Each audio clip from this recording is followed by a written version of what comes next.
दिनेश बास्कोप मेरे साथ कोडरमा विधायक हैं, तीसरी बार एक बार फिर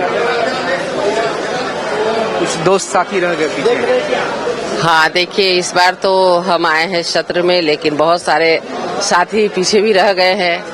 कई लोग नहीं आ पाए हैं, तो उसका मलाल तो निश्चित रूप से है। लेकिन लोकतंत्र में जो राज्यादेश होता है, जो जनादेश होता है, उसे हमें स्वीकारना पड़ता है। मतलब उनकी आवाज आप भी बन के उठेंगी, संख्या भले कम हो, आवाजें बुलंद रहेंगी। संख्या कम रहना कोई बड़ी बात नहीं है, उसमें कितना दम है ये बड़ी बात है। और निश्चित रूप से जो भी झारखंड के ज्वलंत मुद्दे, उसे हर हाल में उठाएंगे, हमेशा से उठाते रहे हैं, आगे भी उठाएंगे। और सरकार से हम ये उम्मीद करते हैं, आज तो स्पीकर का सर्वसम्मति से चुनाव हुआ है, तो सबसे पहले हम स्पीकर महोदय को बहुत साधुवाद शुभकामना देना चाहेंगे। हम उनके कक्ष में जाके शुभकामना भी दिए हैं और उनका सभी को, चूंकि वो सदन के कस्टोडियन भी हैं, तो उनका सभी को संरक्षण भी चाहिए। और हमें लगता है विपक्ष के नाते हम लोगों को ज्यादा चाहिए, क्योंकि जो ज्वलंत मुद्दे हैं वो विपक्ष होकर के हम जितना उठा सकते हैं, वो सत्ता पक्ष नहीं उठाएगा, क्योंकि वो तो हामी भरेंगे। अगर ज्वलंत मुद्दे कहीं पर आ रहे हैं, तो वो सुझाव के तौर पे भी इसे लेना चाहिए। और जो नए चुन करके पहली बार जो यहाँ पर विधानसभा में आए हैं, उनको भी मौका मिले, उनके लिए भी थोड़ा समय मिले।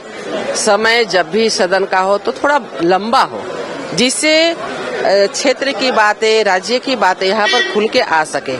और सबसे महत्वपूर्ण बात तो ये है कि जो प्रश्न आए उसका जवाब सही तरीके से आए। तो जब कैबिनेट की बैठक होती है तो नेता टालमटोल जैसा नहीं हो। हाँ, नेता सदन से हम ये कहना चाहेंगे कि पिछले बार भी आपने देखा होगा कि कई बार एक ही प्रश्न को करते थे, उसका गोलमटोल जवाब आता था। तो सटीक और अच्छा जवाब आए, सटीक आए, सही आए, हाँ बिल्कुल तथ्य के साथ में आए। क्योंकि प्रश्न लोग बहुत मुश्किल से लेकर के आते हैं, उसका जवाब चाहते हैं, क्षेत्र में जनता को जवाब देना पड़ता है, तो उस पर थोड़ा ध्यान रखें। और बीच बीच में माननीय मंत्रीगणों के साथ में जब कैबिनेट की बैठक होती है, उसमें माननीय मंत्रियों को भी सदन नेता जो है वो निर्देश दे कि भाई जो भी प्रश्न है उसका सटीक और सही जवाब आप दे तैयारी करके वो आए, होमवर्क करके आए। एक और चीज होगी कि मैया सम्मान योजना को लेकर के अनुपूरक बजट